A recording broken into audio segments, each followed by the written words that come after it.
ನಮಸ್ಕಾರ ವೀಕ್ಷಕರ, ಮೆಂಡು ನ್ಯೂಸ್ ನೆಟ್ವರ್ಕಿಗೆ ಸ್ವಾಗತ. ನಾನು ನಿಮ್ಮ ನಿಶಾಂತ್ ಗೌಡ.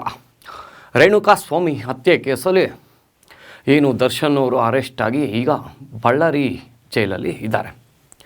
ಆದರೆ ಇಷ್ಟು ದಿನ ಏನು ಹೋದ ವಾರದ ತನಕ ಏನಾಗಿತ್ತು, ಚಾರ್ಜ್ ಶೀಟ್ ಸಬ್ಮಿಟ್ ಮಾಡಿರಲಿಲ್ಲ ಅಂತ ಇದಾಗಿತ್ತು. ಹೋದ ವಾರ ಚಾರ್ಜ್ ಶೀಟ್ ಸಬ್ಮಿಟ್ ಮಾಡಿದ್ದಾರೆ, 3991 ಪೇಜ್ಗಳು. ಅದರ ಮುಖಾಂತರ ಇವತ್ತು ಏನು ಅವರು ಇಷ್ಟು ದಿನ ಜುಡಿಷಿಯಲ್ ಕಸ್ಟಡಿಯಲ್ಲಿ ಇದ್ದರು, ಇವತ್ತಿಗೆ ಅದು ಅಂತ್ಯ ಆಗಿದೆ. ಇವತ್ತು ಅವ್ರನ್ನ ನೋಡಬೇಕು, ಜೈಲಿಗೆ ಹಾಕ್ತಾರ ಅಥವಾ ಬೇರೆ ಏನಾದರೂ ವ್ಯವಸ್ಥೆ ಮಾಡ್ಕೊಂಡಿದ್ದಾರೆ. ಹೌದು ವೀಕ್ಷಕರೇ, ಮೊನ್ನೆ ಅಷ್ಟೇ ಏನು ಆ ಚಾರ್ಜ್ ಶೀಟ್ ಸಬ್ಮಿಟ್ ಆದಮೇಲೆ ವಿಜಯಲಕ್ಷ್ಮಿ ಹಾಗೂ ದರ್ಶನ್ ವಕೀಲರು ಹಾಗೂ ದರ್ಶನ್ ಅವ್ರನ್ನ ಅವರೆಲ್ಲರೂ ದರ್ಶನ್ನ ಮೀಟ್ ಮಾಡಿಬಿಟ್ಟು ಹಿಂಗೆ ಬೇಲ್ಗೆ ಅಪ್ಲೈ ಮಾಡಿದ್ದೀವಿ ಅಂತ ಅವರು ಎಲ್ಲ ಏನೇನು ಮಾಡಿದ್ದೀರಾ ಎಲ್ಲ ಮಾತಾಡ್ತಾರೆ ವಕೀಲರು. ಅವ್ರಿಗೆ ಫೋನ್ ಸಹ ಮತ್ತು ಟಿ ವಿ ಸಹ ಎಲ್ಲ ಅಲ್ಲಿ ಕೊಟ್ಟಿದ್ದಾರಂತೆ. ಅದು ನಿಜನೋ ಸುಳ್ಳು, ಫೋನ್ ಕೊಟ್ಟಿದ್ದಾರೆ ಇರ್ಬೋದು, ಆದರೆ ಟಿ ವಿ ಕೊಟ್ಟಿದ್ದಾರೋ ಇಲ್ವೋ ಅದು ಗೊತ್ತಿಲ್ಲ. ನಮಗೆ ಬಂದಿರೋ ಮಾಹಿತಿ ಪ್ರಕಾರ ಕೊಟ್ಟಿದ್ದಾರೆ ಅಂತ ಅಂದ್ಕೊಳ್ಳೋಣ. ಆದರೆ ಇವತ್ತಿಗೆ ಅದೆಲ್ಲ ಕೊನೆ ಆಯಿತು. ಏನು ಈ ಫೋನು, ಈ ಟಿ ವಿ, ಚೇರು ಇವೆಲ್ಲ ಕೊನೆ ಆಯಿತು ಅನ್ಕೋತೀನಿ. ಯಾಕಂದರೆ ಅವರು ಬೇಲ್ಗೆ ಆಲ್ರೆಡಿ ಅಪ್ಲೈ ಮಾಡಿದ್ದಾರೆ.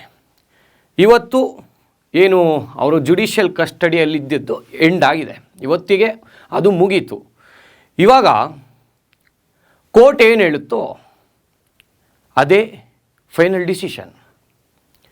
ಅಂದರೆ ಇವರು ಬೇಲ್ ಅಪ್ಲೈ ಮಾಡಿರೋದು ಬೇಲ್ ಆಗ್ಬೋದು, ಇಲ್ಲ ಅಂದರೆ ಇವರು ಜೈಲಲ್ಲೇ ಇರಬೇಕಾಗುತ್ತೆ. ಇಷ್ಟು ದಿನ ಜುಡಿಷಿಯಲ್ ಕಸ್ಟಡಿ ಇದ್ದರು ಅಂದರೆ ಇನ್ಮೇಲೆ ಬೇರೆ. ನಾರ್ಮಲಾಗಿ ಒಬ್ಬ ಮನುಷ್ಯ ತಪ್ಪು ಮಾಡಿದವನು ಜೈಲಲ್ಲಿ ಆ ಥರ ವನವಾಸ ಮಾಡ್ತಾನೆ, ಅದೇ ಥರ ದರ್ಶನ್ ಅವರು ಸಹ ಅದೇ ಥರ ಇರಬೇಕಾಗುತ್ತೆ. ಅಂದರೆ ಅವ್ರಿಗೆ ಬೇಲ್ ಆಗೋವರೆಗೂ ಅವರು ಅದೇ ಥರ ಇರಬೇಕಾಗುತ್ತೆ. ಆದರೆ ಎಷ್ಟು ದಿನ ಆಗುತ್ತೋ, ಎಷ್ಟು ತಿಂಗಳಾಗುತ್ತೋ ಅಥವಾ ವರ್ಷನೇ ಆಗ್ಬೋದು, ಹೇಳೋಕ್ಕಾಗಲ್ಲ. ಬೇಲ್ ಅಪ್ಲೈ ಮಾಡಿದ್ದಾರೆ.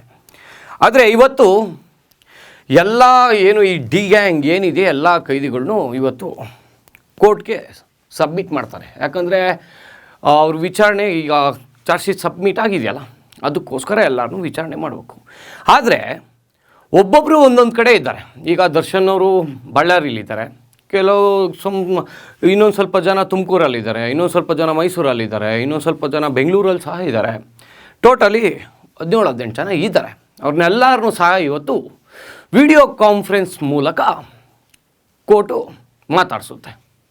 ಹಿಂಗೇನೆ ಬಂದಿದ್ದೀರಾ? ಬಂದಿದ್ದೀನಿ ಸ್ವಾಮಿ.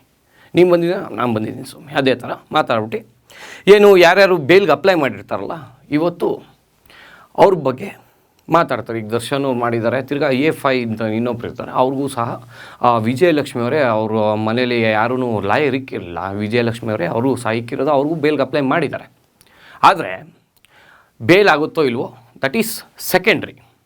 ಒಂದು ವೇಳೆ ಬೇಲ್ ಆದರೆ ದರ್ಶನ್ ಅಭಿಮಾನಿಗಳಿಗೆ ತುಂಬ ಖುಷಿ ವಿಷಯ. ಆದರೆ ಬೇಲ್ ಆಗಲಿಲ್ಲ ಅಂದರೆ ಇನ್ನೂ ಎಷ್ಟು ತಿಂಗಳು ದರ್ಶನ್ ಅವರು ಜೈಲಲ್ಲೇ ಇರಬೇಕಾಗುತ್ತೆ.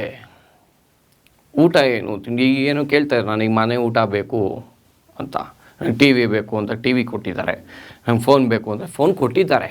ಆದರೆ ಇನ್ಮೇಲೆ ಅದು ಇಲ್ಲ, ಫೋನೆಲ್ಲ ಇಲ್ಲ ಇನ್ಮೇಲೆ. ನೋಡೋಣ ವೀಕ್ಷಕರೇ, ಇವತ್ತು ದರ್ಶನ್ ಅವರ ಏನು ಡಿ ಗ್ಯಾಂಗ್ ಇದೆಯಲ್ಲ, ಇವತ್ತು ಅವರಿಗೆ ಬೇಲ್ ಆಗುತ್ತೋ ಇಲ್ವೋ, ಎಷ್ಟು ಜನಕ್ಕೆ ಬೇಲ್ ಆಗ್ಬೋದು, ಎಷ್ಟು ಜನಕ್ಕೆ ಬೇಲ್ ಆಗದೆ ಇರ್ಬೋದು, ಅದನ್ನೆಲ್ಲ ನಾವು ನಿಮಗೆ ಮುಂದಿನ ಸಂಚಿಕೆಯಲ್ಲಿ ತಿಳಿಸ್ಕೊಡ್ತೀವಿ. ಅಲ್ಲಿವರೆಗೂ ನೋಡ್ತಾ ಇರಿ ಮೆಂಡು ನ್ಯೂಸ್ ನೆಟ್ವರ್ಕ್. ಮೆಂಡು ನ್ಯೂಸ್ ನೆಟ್ವರ್ಕ್, ಸತ್ಯದ ಕನ್ನಡಿ.